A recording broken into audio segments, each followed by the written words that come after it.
Assalamualaikum warahmatullahi wabarakatuh.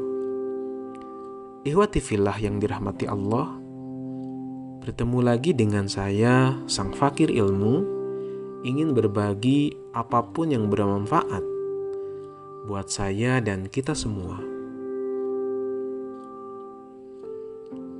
Menyikapi beberapa pemberitaan yang marak akhir-akhir ini berkaitan dengan pemalsuan daging sapi dari daging babi yang diolah menyerupai daging sapi dengan membubuhkan boraks, kemudian diedarkan dan dijual di kota Bandung.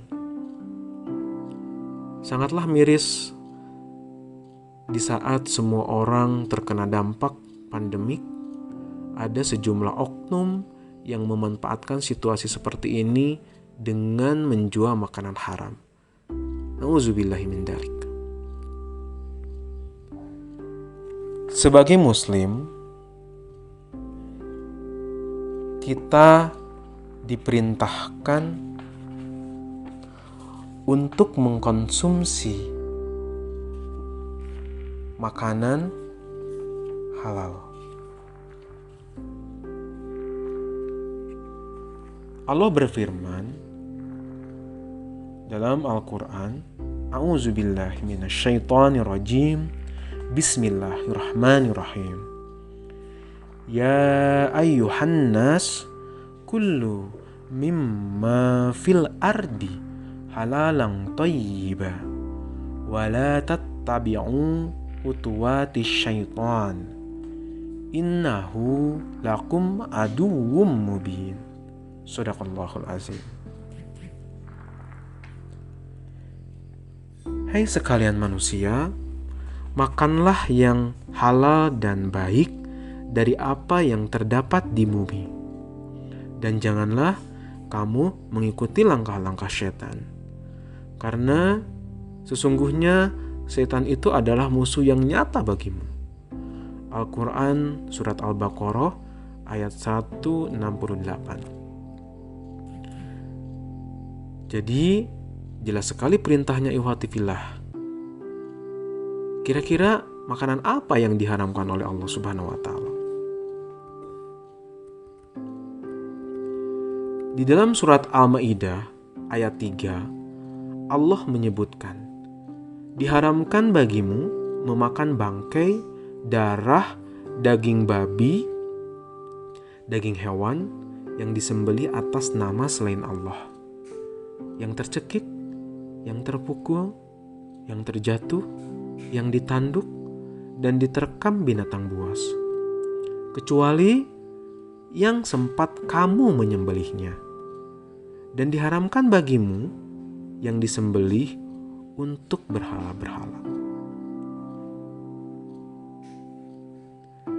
Ikhwati fillah yang dirahmati Allah, ada beberapa efek buruk kalau kita mengkonsumsi makanan haram. Seperti yang disampaikan oleh Ustadz Nanung Danardono PhD, Direktur Halal Research Center, Fakultas Peternakan Universitas Gadjah Mada, bahwa secara spiritual, ketika seseorang mengkonsumsi makanan haram, dapat memberikan efek yang sangat buruk bagi dirinya, bagi yang mengkonsumsi makanan haram tersebut. Yang pertama, amal ibadah kita tidak diterima oleh Allah Subhanahu wa Ta'ala. Rasulullah SAW pernah bersabda, ketahuilah bahwa sesuatu makanan haram jika masuk ke dalam perut salah satu dari kalian, maka amalannya tidak diterima selama 40 hari. Hadis riwayat At-Tabrani. Sangat rugi bagi kita kalau sholat kita, ibadah kita, zakat kita, sedekah kita tidak diterima oleh Allah.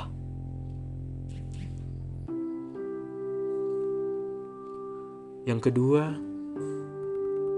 amal ibadah haji kita tertolak kalau kita mengkonsumsi makanan yang haram.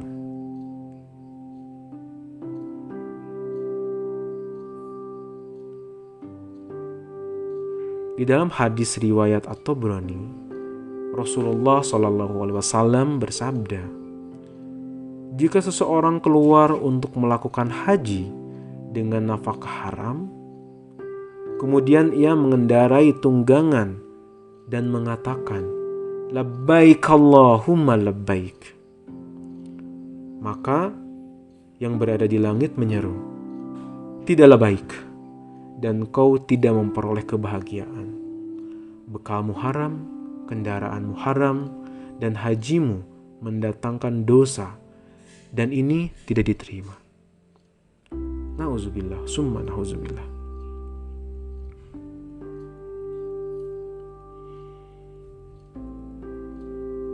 Haji itu tidak murah. Apalagi sampai saat ini kita harus menunggu sampai 15 tahun untuk mendapatkan giliran keberangkatan. Banyak bekal yang kita bawa, kesehatan, fisik, harus kita siapkan semuanya. Akan tetapi ketika kita sudah berangkat, ada makanan haram yang menempel dalam tubuh kita, maka hajinya ditolak. Itu dahsyatnya ketika kita mengkonsumsi makanan-makanan yang haram. Yang ketiga, amalan sedekah kita tertolak. Rasulullah SAW bersabda, barang siapa yang mengumpulkan harta haram, kemudian menyedekahkannya, maka tidak ada pahala dan dosa yang ditimpa untuknya. Hadis riwayat Ibnu Huzaimah.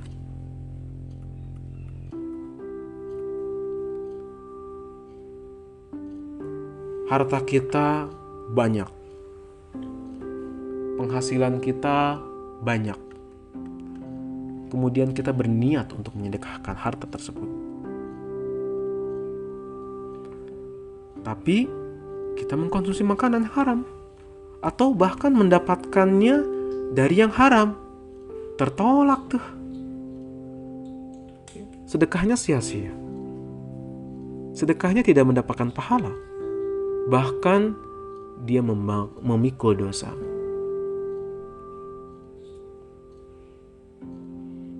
Yang keempat,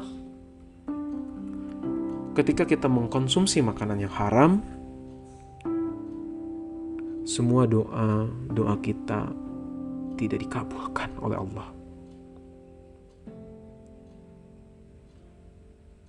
Suatu ketika Sa'ad bin Abi Waqqas bertanya kepada Rasulullah SAW, ya Rasulullah, doakan saya kepada Allah agar doa-doa saya terkabul.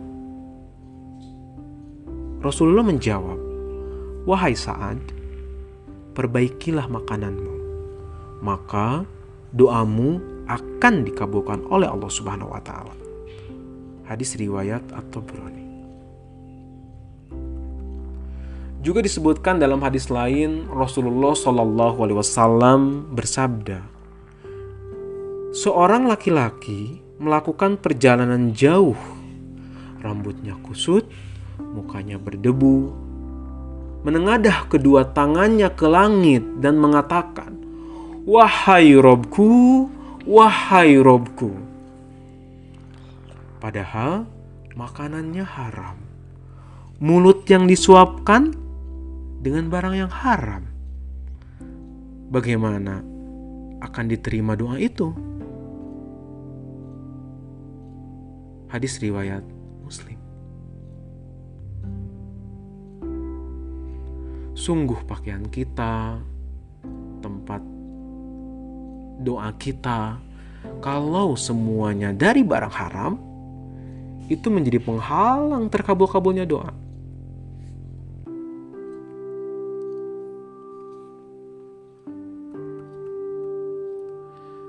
Berikutnya, orang yang mengkonsumsi makanan haram lambat laun imannya akan terkikis. Seperti dalam hadis Bukhari Muslim, Rasulullah SAW bersabda, "Tidaklah peminum khamar ketika ia meminum khamar termasuk seorang muslim." Jadi, ketika seseorang mengkonsumsi khamar, dia dikatakan bukan orang muslim.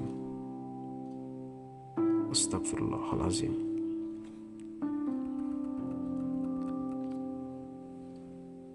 Yang keenam, orang yang mengkonsumsi barang-barang haram atau makanan haram mereka akan dimasukkan ke nerakanya Allah.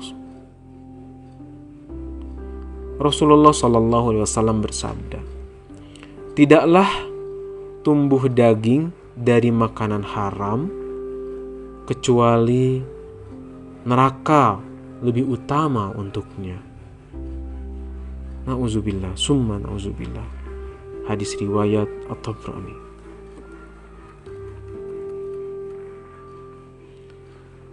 Dan yang terakhir, ketika kita sering mengkonsumsi makanan-makanan yang haram, maka hati kita menjadi keras. Imam Ahmad pernah ditanya, apa yang harus dilakukan agar hati mudah menerima kebenaran? Maka Rasulullah menjawab, dengan memakan makanan yang halal. Hal ini termaktub dalam Tabaqat Al-Hanabilah 1/219. Ikhwati fillah yang dirahmati Allah,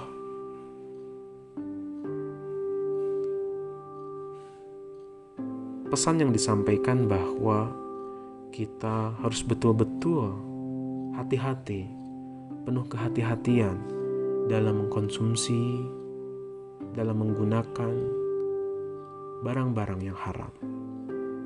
Karena semuanya akan berefek, baik bagi kesehatan maupun terhadap spiritualitas kita. Semoga kita terus berdoa kepada Allah Subhanahu wa Ta'ala agar kita terhindar dari mengkonsumsi makanan-makanan yang haram. Semoga bermanfaat. Allahu a'lam bishawab. Assalamualaikum warahmatullahi wabarakatuh.